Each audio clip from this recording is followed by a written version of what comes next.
Hi everybody, today we're going to learn how to do some clothing. That's right. Little clothes right here. We're using powdered graphite and a little pad of ass paper. Alright, so here's how it works. Number one, instead of wadding it up like we do with the hair, you want to do a nice, smooth, clean, square pad. And this could be as small or as large as you want, depends on the area you're doing. So right here is pretty good. All nice and smooth, so once again, multiple layers though, so you don't have like two sheets or something like that. You want it kind of thick, so it'll do the graphite pretty well. All right, next phase. You should already have this, but you're gonna have like a outline of your shirt. Nice little outline there. Oh, that looks good. Nice, nice. Okay, now I have the outline. So then after you have the outline of your shirt, lightly outline the major folds. Do like a little pit fold, another pit fold, little armpit fold. All right. Next phase, dip your pound of graphite right into the right into the whole deal. Let me go full screen. View. Full screen. All right. So now I dip this thing in there, and as you can see, a little powder graphite all over the place. Now here's the key where it can really mess you up. If you go right on there, it's going to be a huge mess. So what I'm going to do, take another piece of paper and then rub off a lot of the powder graphite. Rub off most of it. All right, so most of it's rubbed off. Now I have this, looks like that. All right, so now the next thing you're going to do is, my French. Now, quick, give me your French curve thing I was using. Well, or your, that one. All right, so now we have this. A lot of the powder graphite is run off. Looks pretty good so far. And you cut out tracing paper so you don't get your powder graphite onto your paper. So then here's what you do. Watch this. Looks easy. It's a little more challenging. Watch this. Powder graphite, put it down, and use 3 fingers flat. Just like this. Not 2, not the tips of your fingers, but they all need to be flat, all 3 of them. I'm going to push it up. It's going to be darker down here, a little bit lighter on the top.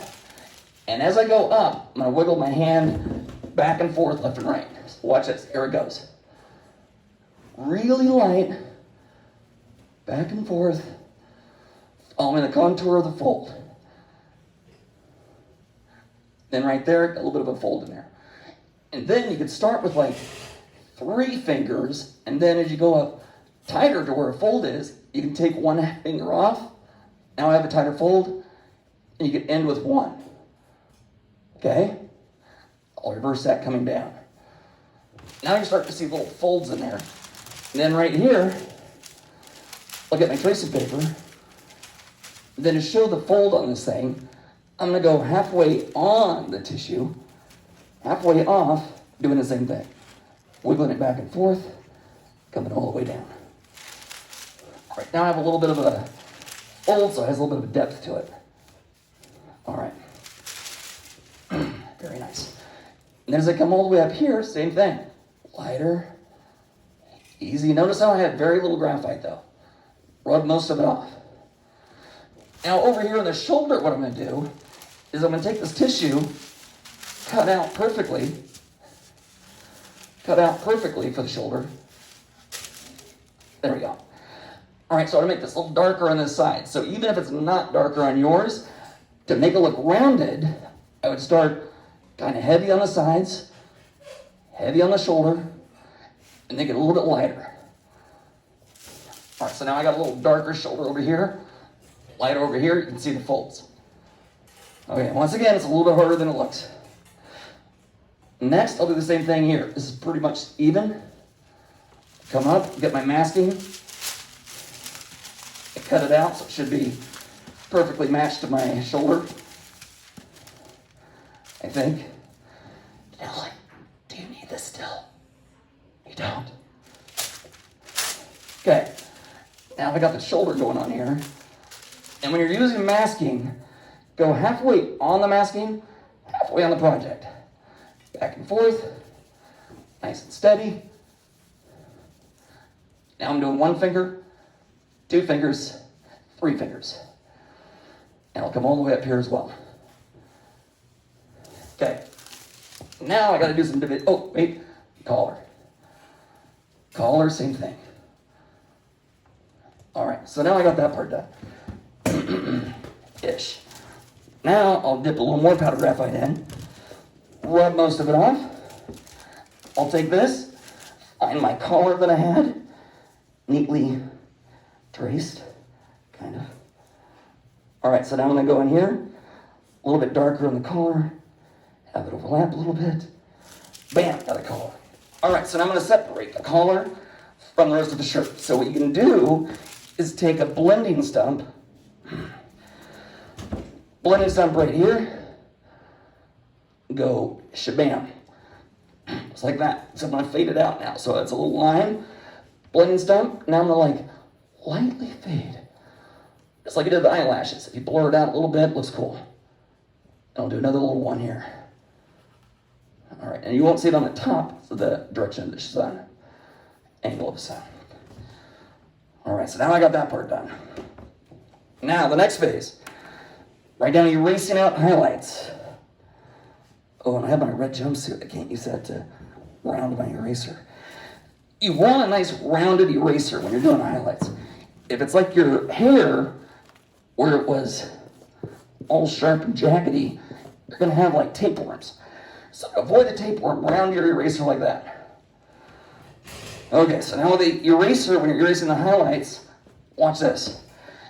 You set your eraser flat down, like that. Write that down.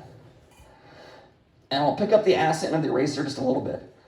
And then I'll like jiggle it really soft, stumble, and lightly lighten that up. Here, I have another fold that comes up here. It's gonna start wide, and I'll turn it a little bit of an angle to get that sharper angle though. Oh, that didn't get too red, that's nice. All right, and stumble. So you're not doing like lines. You're not going in there and doing this. Those do not look like folds at all. I even say zero like folds. All right, that's pretty good. Now this section here, I'm gonna do a seam. So with the seam of that, come in here, do a little bit of a seam, kind of dark.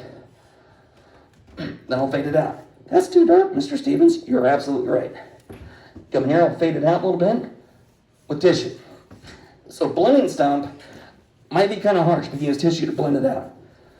All right, then on the interior of the seam, and I'll be doing a lot of demonstrations on fabric. A lot of you guys are wearing different kinds of sweaters, shirts, fabric, and you can change them if you want. So if you look at your shirt and going, you know what, it's kind of boring. I'm gonna do something different. You can, just don't change the folds though. So the folds, you need another picture. All right, so now, next phase. This is called fabric texture. And with that, I'm gonna come in here with this thing, take an X-Acto knife, and I'll like chop it up. Little triangles, there's one. And do another one. This one, you can see the plaid I did over here. That was yesterday's. Today, I'm doing a cable knit sweater. I actually don't know what that is, but I think I do. All right, so cable knit sweater. So if you want to do that, you gotta follow the contour. So if it's light, that means it's coming out. It's a little bit of a fold. So with this, I come in here with a little deal. I can wiggle it and come down following the contours. So with this, come over here, wiggle it all the way across. Then all of a sudden you have like this shebang. I'll do the same thing over here. Let me get down on my hands and knees. That's better. So I'll go in there, come back over here again. You may have to clean off your eraser every once in a while to get those to really work. So this is not cable knit yet, just like a regular sweater. Looks cozy though. Looks like it might be itchy. Could be made of wool. I don't like it anymore. All right, so then we have like little designs in there. Then I could take one of these corners right here, and I could do a more predominant one. Like a big, deeper one. Like maybe it's just maybe it's like a light color. Maybe it's light blue. Ooh, that look pretty. Another light blue thread over here. All right, so then you create patterns in there, so it might be kind of cool. Then, for this part, I could also go diagonal. Oh, man. That looks wonderful. Ooh, that looks fancy. Look how fancy that looks. All right, so this is a fancy, I know it's not cable knit, but it's something. So there's don't do it by hand. You can see how fast this thing is. So it should be fast for you to do it. And if it's not fast, you need to get help, because I can show you a fast way to do just about everything. All right, and from now on, everything is going to be like hair. Write that down. Everything is like hair. You're going to shade in the basic value, erase out the highlights, and add the shadows. And that, oh, wait, do a little bit of an edge on the collar to make it stand out. All right. And then some other examples from students. We have this one. Now that you know the techniques, you can see this right here. It's all with a cut eraser, creating a nice corduroy kind of a look to it. Well, corduroy look to it. Pretty decent. Looks good. And then this one, just a white sweater. Same technique, so where came in there with the sweater. Basic values, then a lot of erasing. Move that over. There we go. All right. So that is it. So what I recommend you doing, before you guys forget,